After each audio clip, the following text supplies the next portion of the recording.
অন্ধকার রাত, চারদিকে নীরবতা, আর বাতাসে ভেসে বেড়াচ্ছে এক অদ্ভুত গন্ধ। বলা হয়, সাপের গন্ধ পেলেই জেগে ওঠে এক ভয়ঙ্কর আত্মা। বাংলাদেশে বহু বছর ধরে শোনা যায় এই রহস্যময় কাহিনী, যেখানে সাপের মৃত্যু মানেই অদৃশ্য কোনো শক্তির রাগান্বিত হয়ে ওঠা। কেউ বলে এটা অভিশাপ, কেউ বলে প্রতিশোধের গল্প।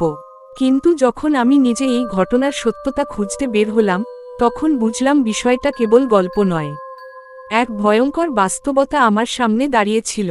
সেই রাতের পর আমার জীবন আর আগের মতো থাকেনি। আজ আমি আপনাদের শোনাতে চলেছি সাপের গন্ধে রেগে ওঠা এক ভয়ঙ্কর ভূতের সত্য ঘটনা। সন্ধ্যার একটু আগে আমি চর কালীপুরে পৌঁছালাম। গ্রামটা অদ্ভুত নীরব, বাতাসে একটা চাপা গন্ধ, কাদামাটির সাথে যেন মিশে আছে পুরনো কিছু। আমি গ্রামের এক বৃদ্ধের কাছে গেলাম। তার নাম আব্দুল করিম। তিনি আমাকে দেখেই বললেন, আপনি এখানে কেন এসেছেন?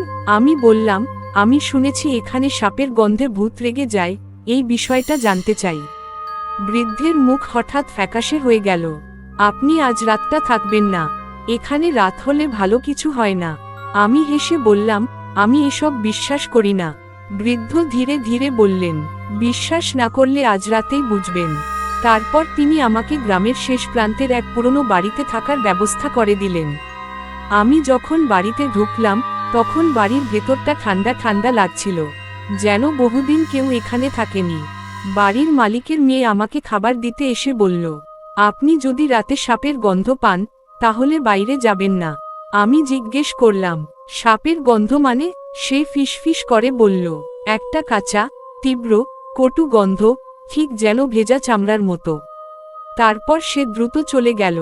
আমি তখনও এসবকে কুসংস্কার ভেবে হেসে উড়িয়ে দিলাম। রাত 10টা, বাইরে হালকা বাতাস বইছে।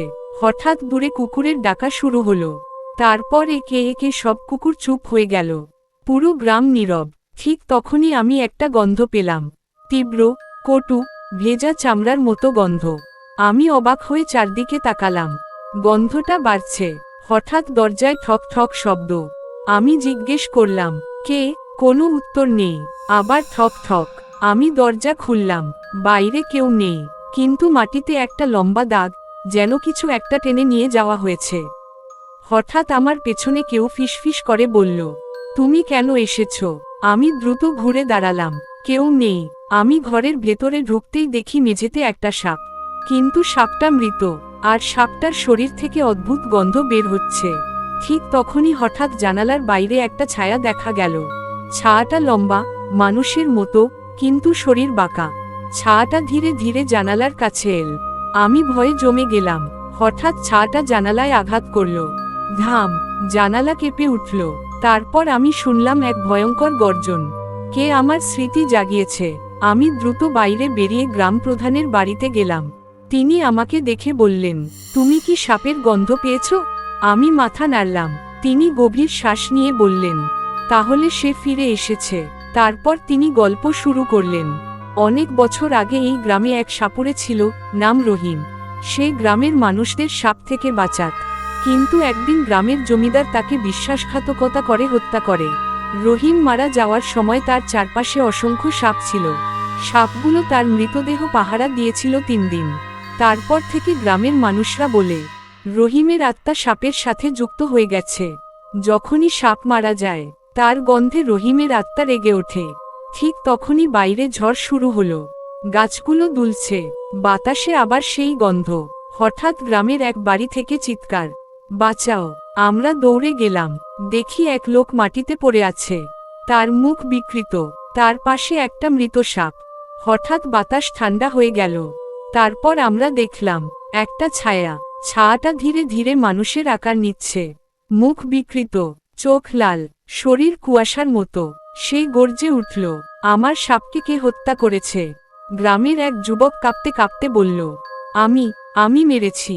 ছায়াটা তার দিকে এগিয়ে গেল। তারপর হঠাৎ যুবকটা বাতাসে উঠে গেল। তার শরীর কাঁপছে। তারপর ধপ করে মাটিতে পড়ল। সে আর নড়ল না। সবাই আতঙ্কে পালিয়ে গেল। আমি স্থির দাঁড়িয়ে রইলাম। হঠাৎ ছায়াটা আমার দিকে তাকালো। তারপর ধীরে ধীরে এগিয়ে এল। আমি দৌড়াতে শুরু করলাম। আমি জঙ্গলের দিকে দৌড়ালাম। হঠাৎ দেখি চারপাশে অসংখ্য সাপ। সব সাপ আমার দিকে তাকিয়ে আছে। তারপর ছাটা আমার সামনে এসে দাঁড়ালো। সে ফিসফিস করে বলল, তুমি সত্য জানতে চাও?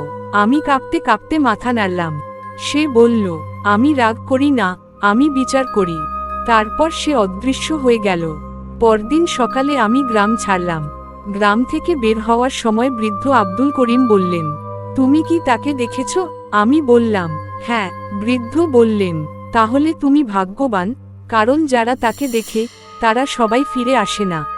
আমি গ্রাম ছেড়ে চলে এলাম, কিন্তু আজও মাঝে মাঝে আমি সেই গন্ধ পাই। আর রাতে শুনি ফিসফিস শব্দ।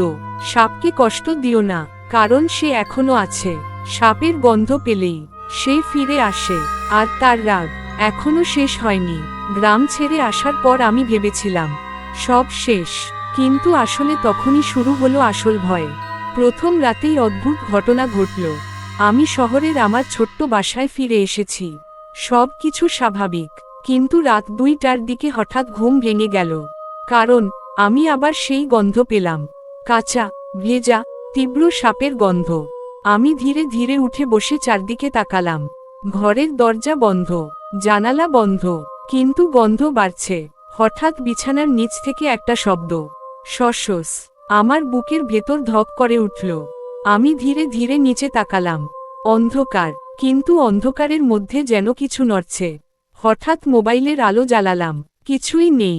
আমি স্বস্তির নিঃশ্বাস ফেলতেই হঠাৎ আমার কানের কাছে ফিসফিস, তুমি ফিরে এসেছো। আমি ভয়ে পিছিয়ে গেলাম, কিন্তু ঘরে কেউ নেই। পরদিন সকালেও অদ্ভুত লাগছিল। আমি আয়নায় তাকালাম, হঠাৎ দেখলাম আমার কাঁধের ওপর একটা কালো ছায়া। আমি দ্রুত পিছনে তাকালাম, কেউ নেই। আবার আয়নায় তাকালাম, ছায়াটা নেই। আমি ভাবলাম হয়তো চোখের ভুল। কিন্তু দিন যত যাচ্ছে অদ্ভুত ঘটনা বাড়ছে। রাতে দরজায় ঠক ঠক শব্দ, জানালার পাশে ছায়া, মাঝে মাঝে মেঝেতে লম্বা দাগ, যেন কেউ হামাগুড়ি দিয়ে যাচ্ছে। একদিন রাতে হঠাৎ ফোন বেজে উঠল, অজানা নম্বর। আমি ফোন ধরলাম, কিছুক্ষণ নীরবতা, তারপর একটা কর্কশ কণ্ঠ, তুমি কেন ফিরে এসেছো? আমার শরীর ঠান্ডা হয়ে গেল। আমি জিজ্ঞেস করলাম, কে আপনি? ওপাশ থেকে ফিসফিস, সাপের গন্ধ পাচ্ছ? ঠিক তখনই আমার ঘরে আবার সেই গন্ধ। আমি দ্রুত ফোন কেটে দিলাম, কিন্তু ফোন আবার বাজতে লাগলো বারবার। আমি ফোন বন্ধ করে দিলাম, তবুও ফোনের স্ক্রিন জ্বলতে থাকলো। স্ক্রিনে লেখা, আমি আসছি।